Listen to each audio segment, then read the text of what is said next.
since this conversation especially will shed light on the relationship between James Baldwin and Denmark, I can't think of anyone whom I'd rather speak to tonight than you. So thank you so much for being here. Give him a round of applause. Thank you so much. But before we really get to this relationship that I would like to shed light on, I'm really curious to hear how, before you began to study James Baldwin academically, how did you encounter him the first time, and what was your relationship to James Baldwin before you started to study him as an academic? First, thank you, and thank you for allowing me to be in this space with you all as we watch the great James Baldwin, and thank you, Adam, for making this possible at Cinematheque. James Baldwin academically, in university there's what is on the syllabus. When you take a course, they have you train in English literature or American literature, Danish literature, and then at the end of the list they have, if we had more time, we would read these writers.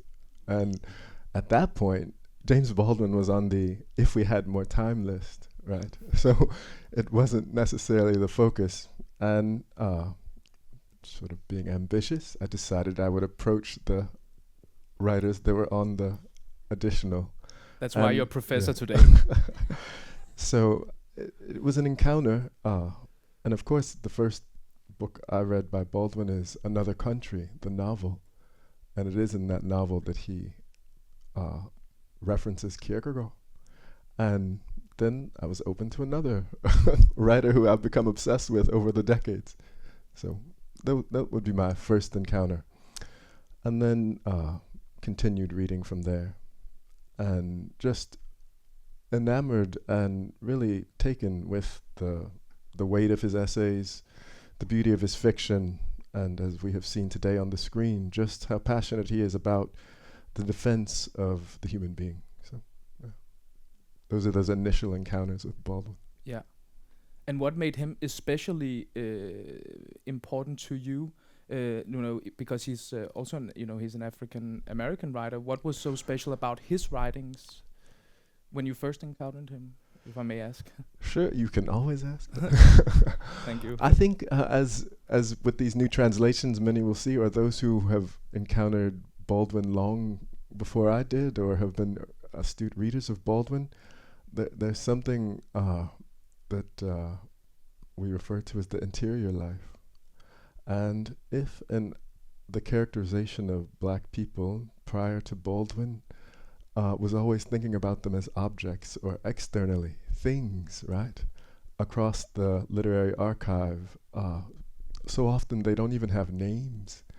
They're just objects, or they're masses, or they're just referred to as that, or through the language that we have come to associate with epithets. And but then here comes a figure who is creating characters, and there's an important literary critic named Barbara Christian who points out that the people that appear in the pages of Baldwin's fiction are people who had never appeared in fiction before. So suddenly you are seeing people, as you noted, that look like you, but they are in conversation with people in the world. Naturally, nothing trite or contrived. And so they're in the text, but then there's this great examination of interior life. That is someone's existential being, someone's human condition, someone's thinking, someone's mind. And if prior you had only understood it as the external, the object, the thing, that which is to be detested, then here you come across this writer exploring this interiority. And I think that's quite remarkable and refreshing, because suddenly you have this means by which you can intersect something you might be feeling internally or existentially or as a self. And then you have this author who is writing texts that help you to explore those ideas. So that interior life is important within African American literature, and we can see that in the novels of someone who is greatly informed and influenced by Baldwin, the great Toni Morrison. So she's always talking about the interior life, and she's always asking, why do these authors within world literature why can't they even name black subjects in their fiction? So that interior life becomes really important. And then, I mean, I don't know.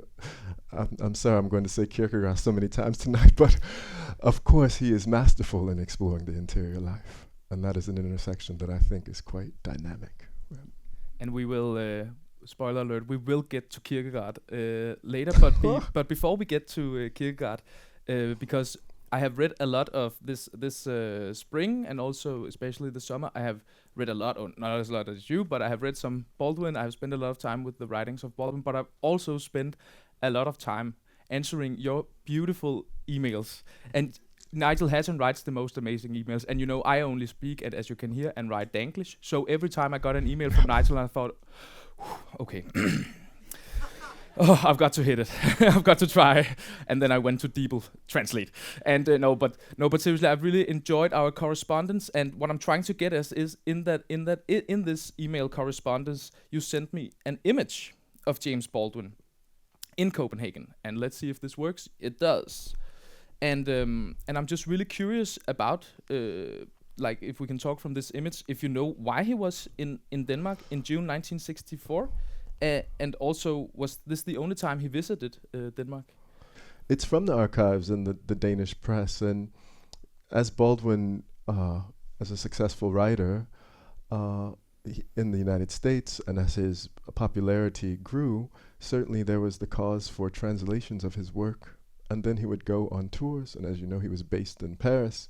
So his German publisher would often plan these tours, and it is part of the work with his German publisher that then he would come to Denmark for the Danish translation. So this was the occasion for him to make many.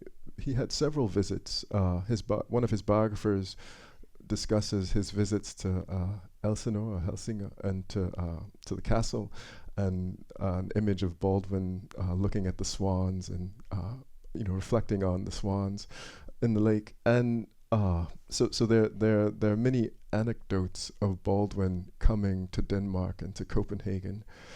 And one of the, as with many artists of his era, whether they were writers, African-American writers or African-American jazz artists, to be based in Paris, it was often that they made a sojourn or a trek to Copenhagen as part of the circulation of that artistic tour. So Baldwin was doing this.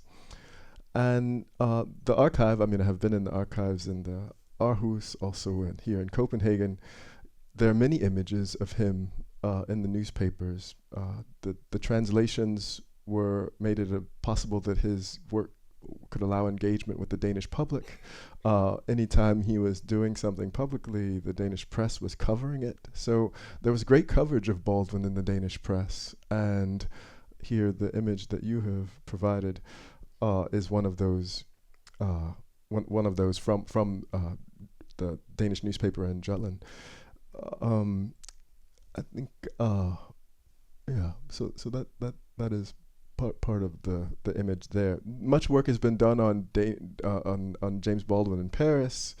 There's work on James Baldwin and his decade from 1961 to 1971 in Turkey. There's work on Baldwin and Harlem, of course. So all of the places that you noted he has gone as a transatlantic commuter, there has been much research, and even now research on his relationship to Germany. So I say to all the scholars out there, let us nail the James Baldwin in Denmark for the next decade. Yeah. Yeah, and are there any records of Baldwin's own writings? What he thinks of Denmark? What he thinks of? Yeah, do we know that? Well, I mean, there are relationships that he had with people from Denmark. So I think this is an ongoing process of trying to locate and trace those friendships that he had with Danes. Certainly, right, Danes studying in Paris, Danes that he meets, right, transatlantically. And we do know that he had some very close friendships with Danish people. And the hope is to, kind of iron out what was the true nature of those relationships. Yeah. Yeah, and we will also later in the conversation cover a very special meeting between a Danish sculptor and Baldwin. But before we turn to that, I would also like to turn to the relationship between James Baldwin and Søren Kierkegaard. And let's see if this works. It does. It does. Isn't that cool? Yeah. Should have made Kierkegaard smaller. Baldwin bigger. Yeah. I'm sorry about that. Well, in one of your articles, you demonstrate the ways in which Søren Kierkegaard can illuminate the existential and religious ideas of James Baldwin. So I'm just really curious if you can tell us how you view James Baldwin as an existentialist thinker, and how you found that James Baldwin and Søren Kierkegaard can be said to be related. Sure. First, I promise no lecture on Kierkegaard, but there are so many black writers found resonances in Kierkegaard that were valuable to them. I was in the archive with Martin Luther King's papers from when he was studying in university, and on his note cards he has all of his study of Kierkegaard. Wow. He's greatly taken with Kierkegaard. And the writer Richard Wright famously said that it's as if I had never read a word of him, I would feel that I knew him, right?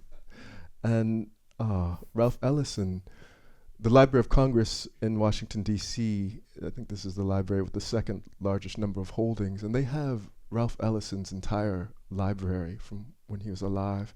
And he wrote famously Invisible Man, the novel. And in it, they have his collection of Kierkegaard.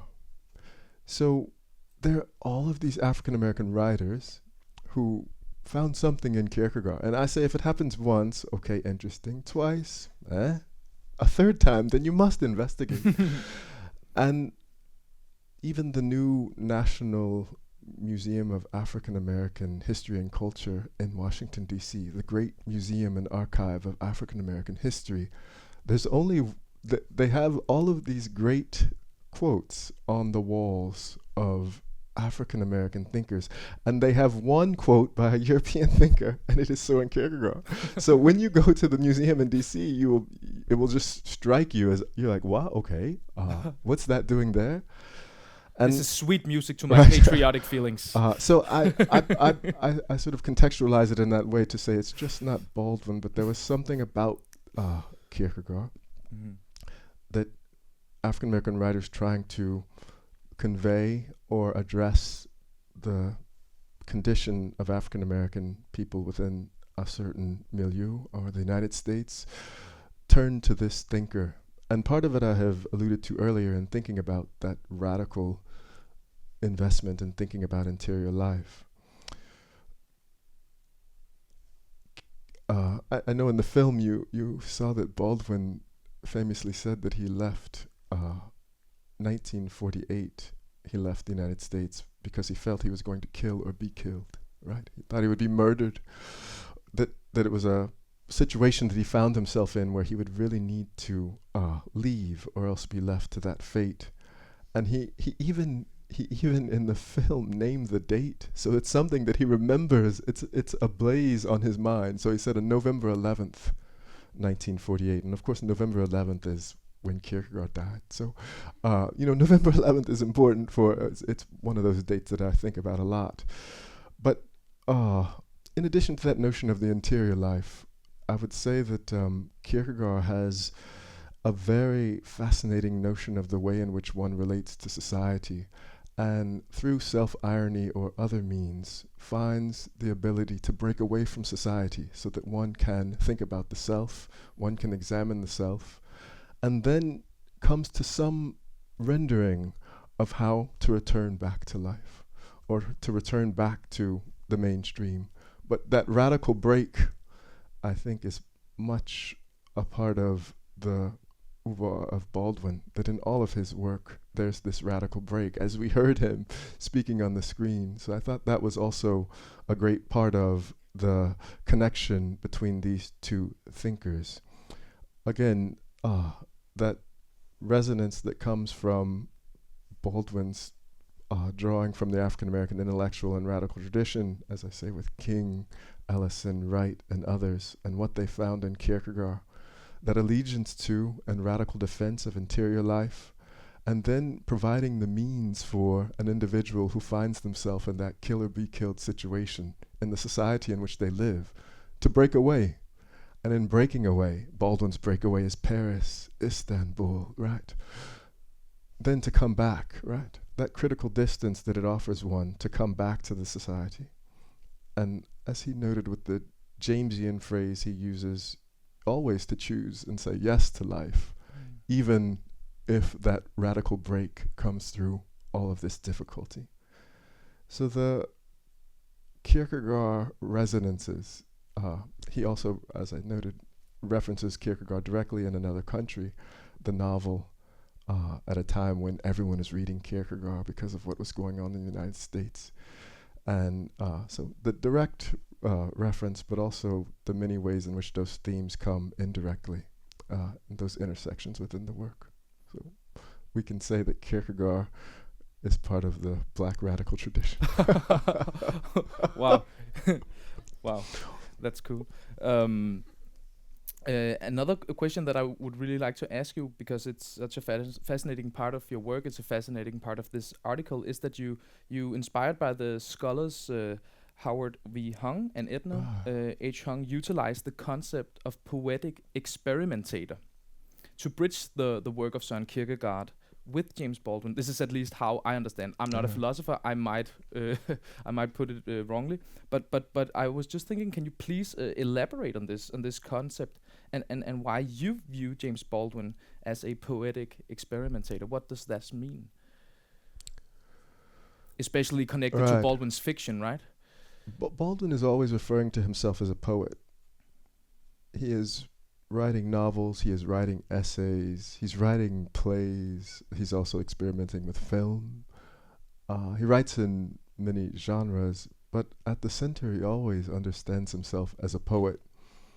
And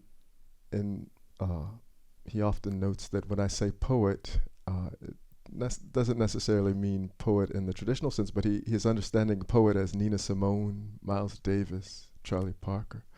So there's a musicality to his work that relates to the poetic tradition, but also to the musical tradition.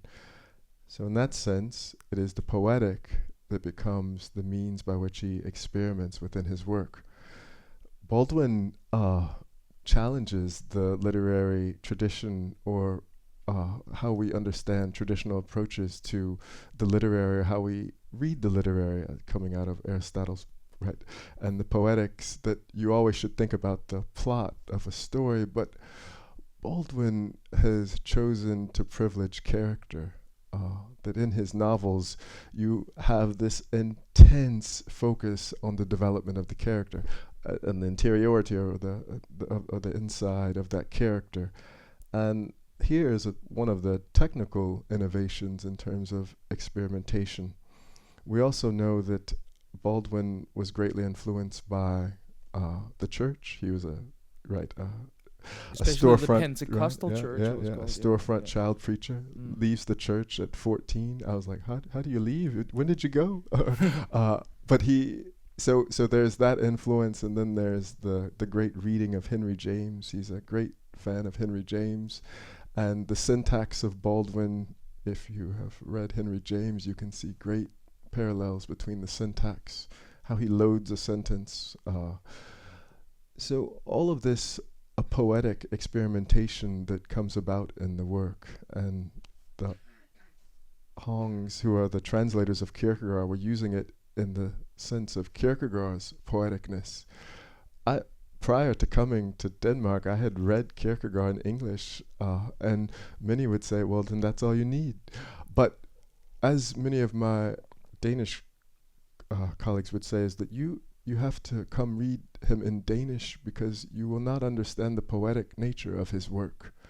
And Adorno, the philosopher Adorno from the Frankfurt School, writes his first book on Kierkegaard and is really trying to make sure that we don't stress the poetic in Kierkegaard. He wants us to have the hard conceptual, right?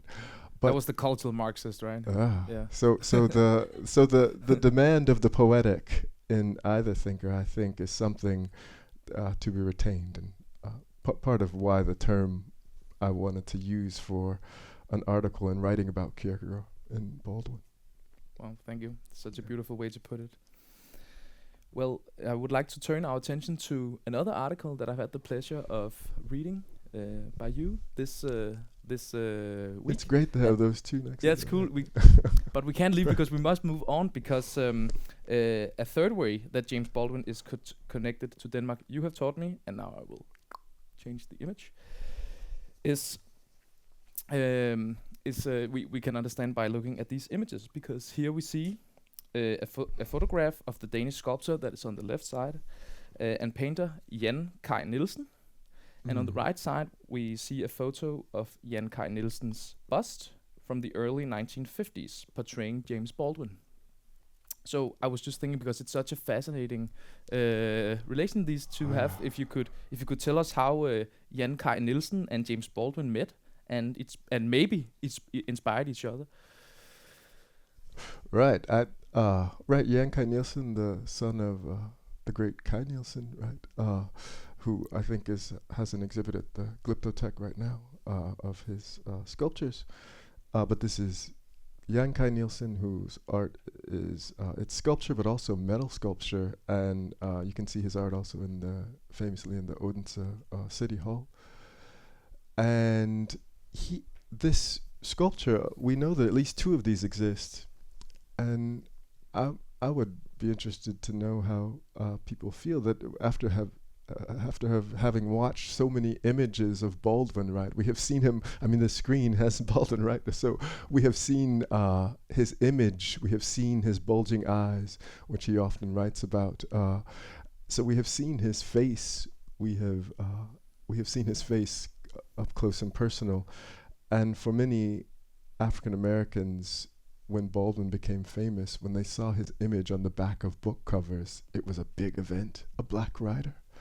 So imagine the significance of seeing the presence of Baldwin, and then in the 50s, here appear these busts of someone who has been close enough to Baldwin, or has been in the presence of Baldwin to sculpt him. That, to me, indicates some kind of relationship in which one could have that kind of intimacy, if you will. And Jan Kai Nielsen studied in Paris, right?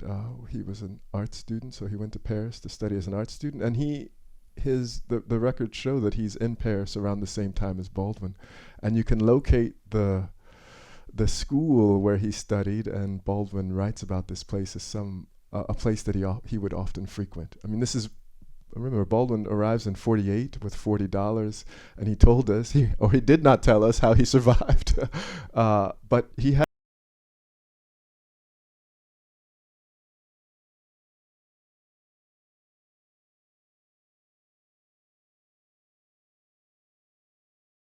And Jan Kai Nielsen, the young art student, meets Baldwin, the young writer, and what is produced is this bust, or two of these busts. And Jan Kai Nielsen's children have the holdings of his art, and his son told me that Jan Kai Nielsen kept very meticulous journals or diaries. And so the plan is to review those diaries. They were right. He was very meticulous with them, and to see if we can locate further the nature of this relationship, and to see if we can locate it within those particular artifacts. But the initial information that we have is that through that moment in Paris with a Baldwin trying to make himself and establish his reputation as a writer, a young Kai Nielsen, going to study art in the city of art, right, and then returning back to Denmark, where he worked as a teacher and also an artist, that this was the intersection or the way that they encountered one another. So another way that I try to locate Baldwin within his work within Denmark. Yeah, and before I move on to the fourth intersection of James Baldwin and Denmark, I would like to read out something that you write in this article, because I find it to be so precise and so beautiful. You write, "The intimacy of artist and subject represented in the creation of the sculpture anticipated what would be leitmotifs of both Baldwin's and Nielsen's careers, their common ability to recognize the humanity in others." So I was just wondering if you can please expand on this recognition, and especially talking about Baldwin. Baldwin famously struggled with his father, who was he did not know his biological father, but his stepfather, who was the only father he knew, his father who raised him, was quite strict and religiously pious, and again, as you pointed out, this relationship to the church. So Baldwin often wrote about this conflict, and it also Jan Kai Nielsen, the Jan there separating him from the Kai Nielsen, also worked in the shadow of his father, and there's a way in which one could imagine that when they encounter one another, in addition to the ways in which they are thinking about art, I've been able to look at some of the catalogs for Jan Kai Nielsen's exhibits, and one of the catalogs features the bust, but also to note that in working in the shadow of the father and their respective efforts to deal with those dilemmas became something that they could have had in common as they were in Paris during that very impressionable part of their lives. And so in the article I try to work through imagining this kind of encounter of Jan Kai Nielsen and James Baldwin and what they are addressing in the respective worlds they come from, Denmark for Jan Kai Nielsen and Haarlem for Baldwin, and what they find located there in that artist colony within Paris. And I think the way in which what they have experienced in their lives becomes something that enforces for them and underscores the significance of human beingness. And so it's something that is present both within the art of Jan Kai Nielsen, but also the writing of James Baldwin. Thank you so much. And in the same article, you show a fourth way that James Baldwin is connected to Denmark. And we will understand now. Because you write that James Baldwin's second novel, Giovanni's Room, which is from 1956, is connected to the Danish police of the 1950s, and especially to the police commissioner O. Mauritius Lutinga. And if anybody is in doubt, behind me on the screen, it is O. Mauricio Lutinga to the left and James Baldwin to the right. Nigel Hatton, please take us back to Denmark in the 1950s and tell us why you even write in your article that, quote, Giovanni's Room is also a Danish novel, end of quote. Baldwin's first novel is Go Tell It on the Mountain, and he writes it's semi-autobiographical and that it is set in Haarlem, and it features a child storefront preacher. So you can see this as Baldwin writing about that experience within his life. When he turns to Giovanni's Room,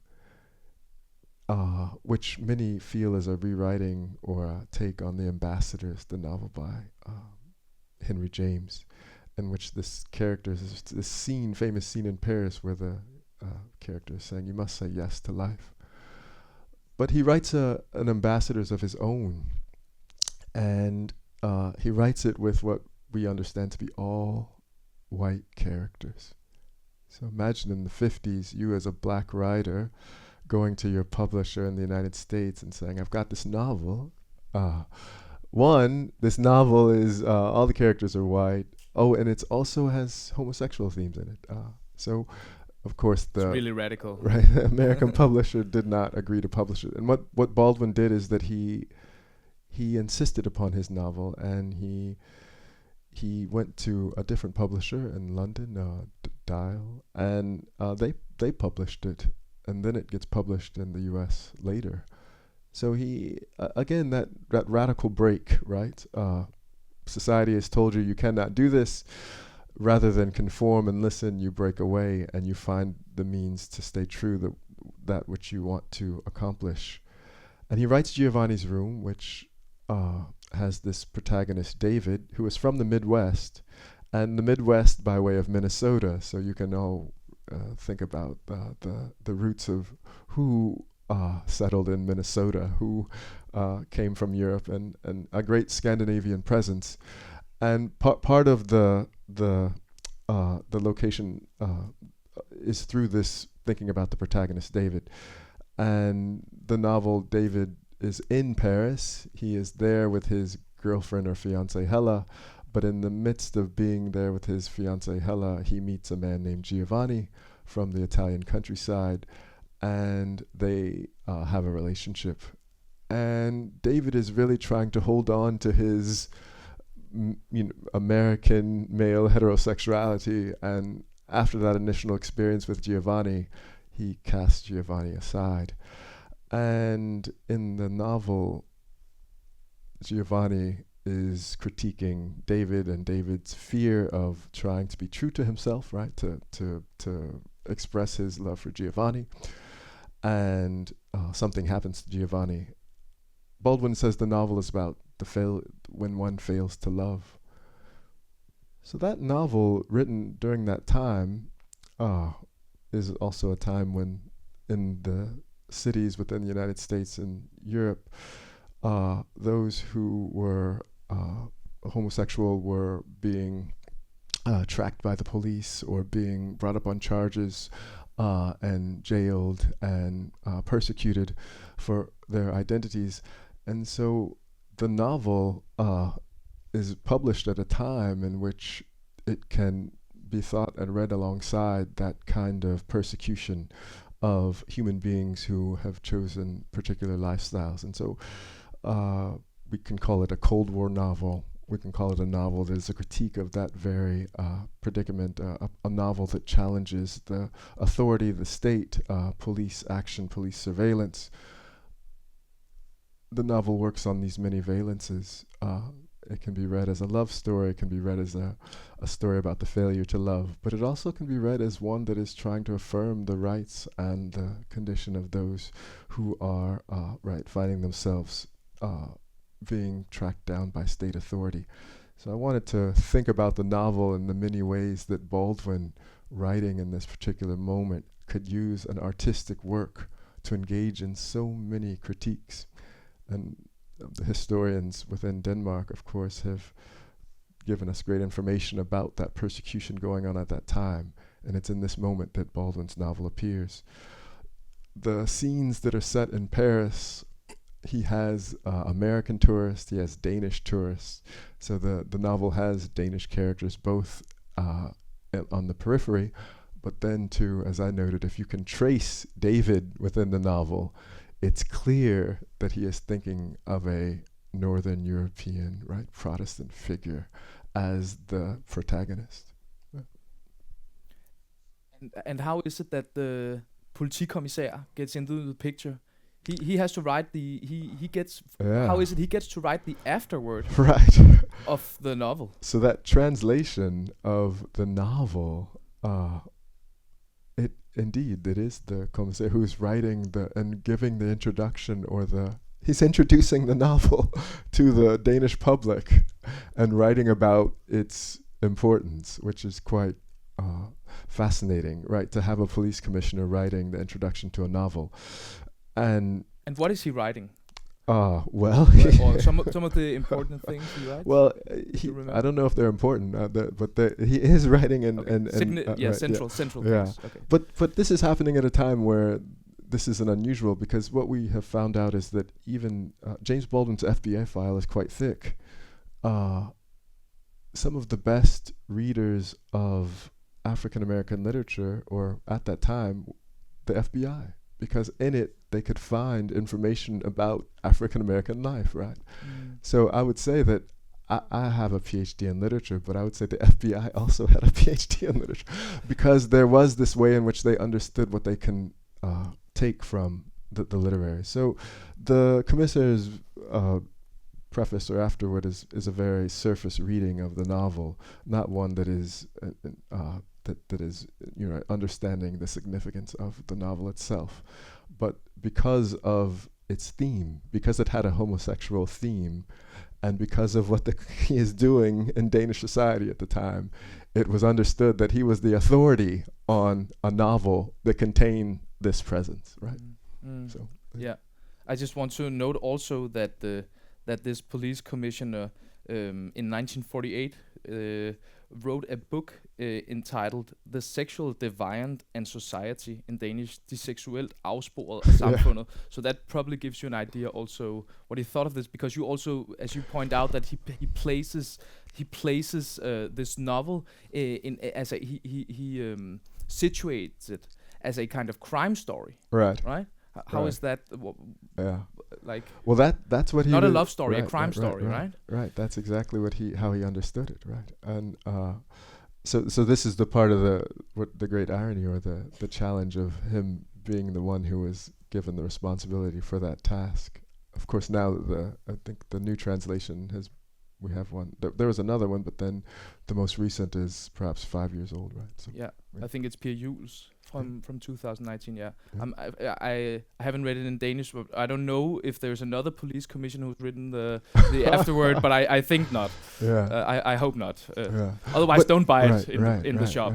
But just that we understand the literary, or many understand the literary as something for a kind of escape or relaxation. I'm going to read a novel, I'm going to read fiction, but the fictive is the place where one finds, right, as we might say, the truth. But the state, the police, the FBI, particularly when it came to African American literature, they were very keen in understanding what was present within these texts, and the ability for it to give them insight into a world that they were trying to keep isolated. So does that I'm thinking now, does that also play a kind of dilemma, because on writers who have the opportunity and the power of actually showing the interior lives of people who can be persecuted by strong, violent state authorities? Do you then, since it can be abused in this way, or it's a great question, and here we return to the poeticness of Baldwin. I mean, think about Nina Simone, think about Miles Davis, think about the great jazz tradition, of course, that wound its way through Copenhagen as well, and the kinds of ways in which those artists would bend notes, or they would manipulate language, or they would turn to the cultural forms that they had to change English. Toni Morrison's eulogy of Baldwin talks about that he ungated the English language. He made it honest. So there are ways in which one has to play with the English language so that it can be something that allows for that expression that would be able to anticipate, but also to dissuade or to remove the dangers of those state forces. And this, I would say, is something that Baldwin is quite remarkable in doing. It's famous. He has pointed out that his essays, they are easier to access, but in the novel you can see the play with language coming at a far more complex level. So yeah. Now I only, before we open up for questions from the audience, I only have one question left, and I know it's a very difficult question, but I do not know anyone else whom I'd rather ask it to. Because since you know a lot about James Baldwin and a lot about Denmark, so this is a thought experiment, we could say. If James Baldwin was alive today, taking into regard the Danish political landscape of 2024, what do you think would be the most important thing for him to say to the Danish population? And I know it's a difficult question, but I'd rather have you answer that than I do. Let's imagine. I would be. It would be great to hear that during. I would the Q&A. like to do the film. Right, to do that during the Q&A. But maybe it's a way to turn back to the films that we saw today. Baldwin's brilliance is in his ability to speak to different audiences and to speak truth to power. Power becomes a great theme within his work. we also see the ways in which he was adored, and also in the presence of many generations, the young, those who were his contemporaries, but also older generations, and to generate that conversation. I would say one of the difficulties of reading Baldwin, right, is that we have watched films from the 60s and the 70s, right? Yeah. I would want to look at those and say, wow, that was a terrible time. I'm glad we are not dealing with that now. But we are dealing with that now, right? That we are facing many of the same dilemmas and challenges that he has addressed in the films. And so I have been in the academy, but as long as I've been in the academy, I've also taught in U.S. prisons. And on the day of Baldwin's centennial, his August 2nd birthday, I was in a women's prison, and the women were all reading Baldwin aloud on his birthday. And many of them were reading his texts for the first time, but what they were encountering in those texts are the very predicaments that they find themselves in the 21st century. So I don't mean to be evasive, but I would just say that perhaps it is a way in which, for Danish society, the Danish public, or in any society that finds themselves engaging with Baldwin through the English or the translations that have been produced, new translations in Germany, new translations in Danish and also in French, right?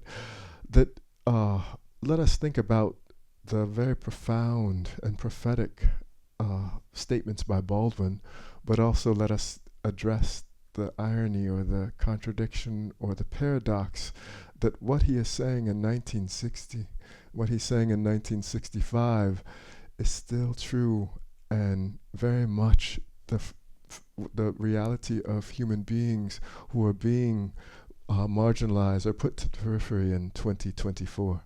So then what does that mean for the Danish public when we confront that reality? So I would put it that way before I try to speak for Baldwin, which I could not do at all. So it was not a fair question, but a very, very good answer. Thank you so much. Give him a hand. Give him a warm hand.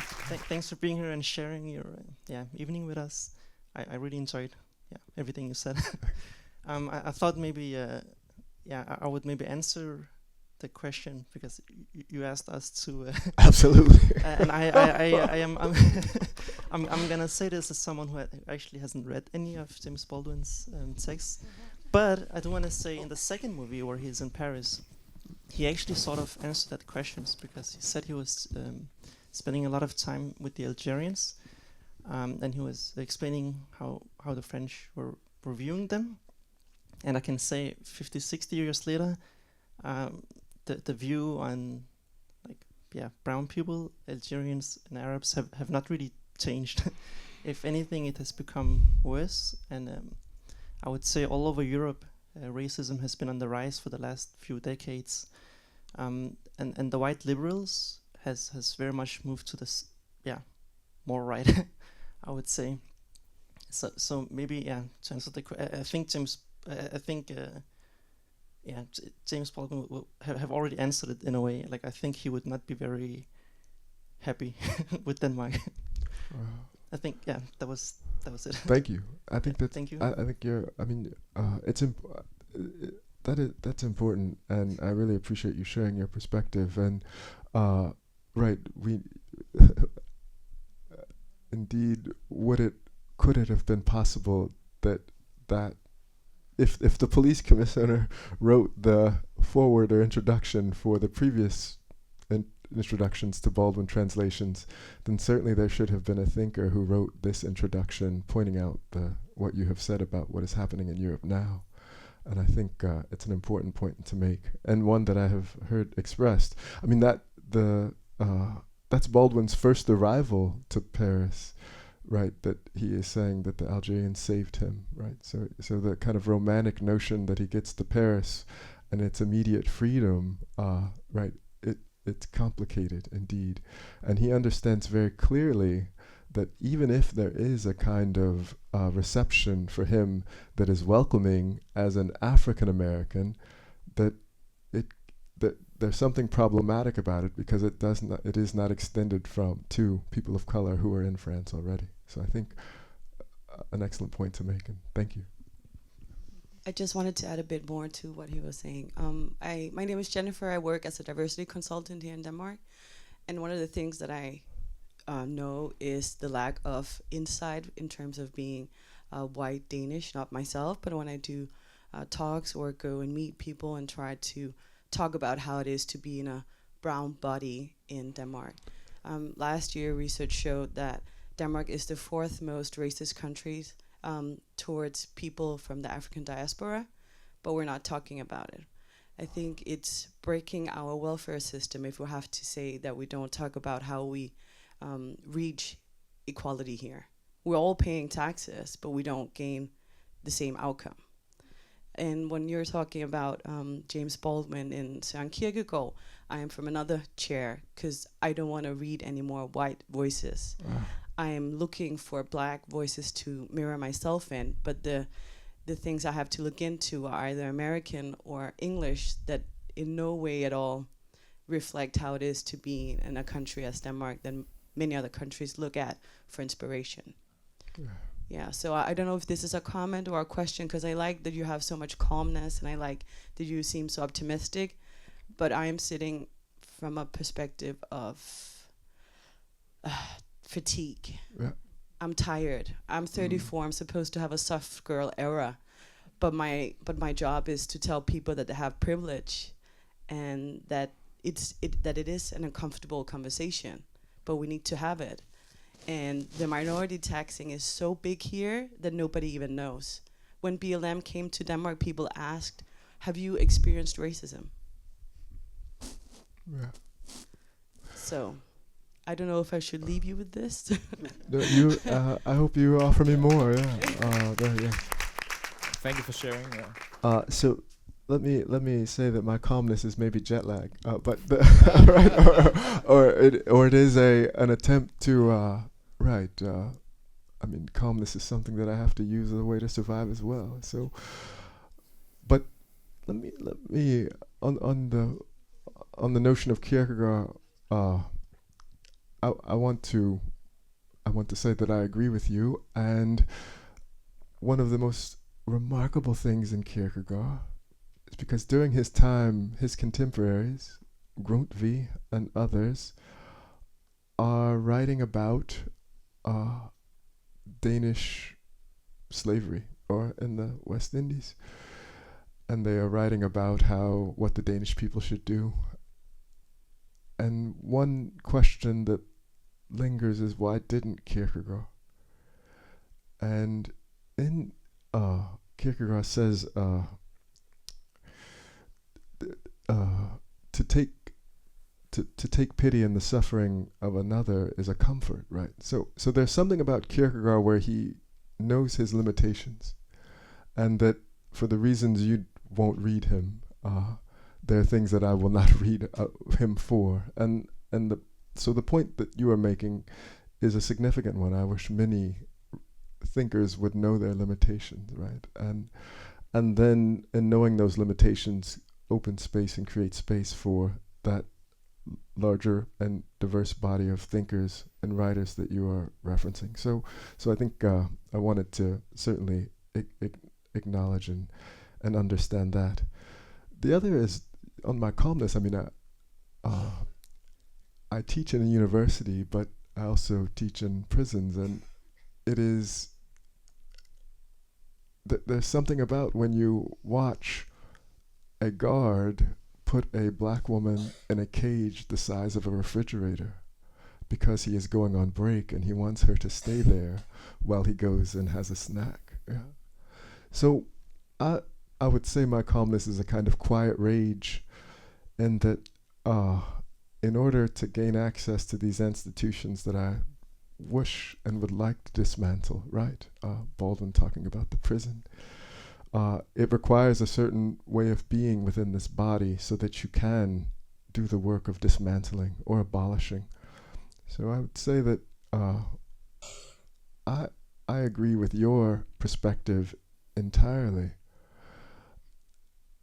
But when it comes to a kind of pragmatic way to enter into these spaces where power is being held, and then to enact or to find some way to have those chains, those cages removed or taken apart, this becomes part of the challenge that I want to address. And what I take from Baldwin is that your expression is similar to the expression that the younger generation had toward him. Why are you talking to these white audiences? Why are you writing these novels? They are thinking of something more revolutionary, along right with the Black Power movement and the like. So there is that negotiation that comes about when one is thinking of the means of revolution or the way in which one engages in a movement. And I think it both requires that rage, but then also that quiet as a means to enter into these places that one would otherwise not have access to. And I think I commend you on your work with the diversity program, and say that please do not lose the way in which you interrogate these conditions that have made the world even worse for people of color who are trying to occupy them. So I just want to say thank you so much for coming here and sharing all your knowledge with us, or I'm sure just a bit of your knowledge, a tiny bit of your knowledge, but to us a lot, and getting us to know our country better, James Baldwin better, and ourselves better. Thank you so much, Nigel Hatton, for being here. Thank you.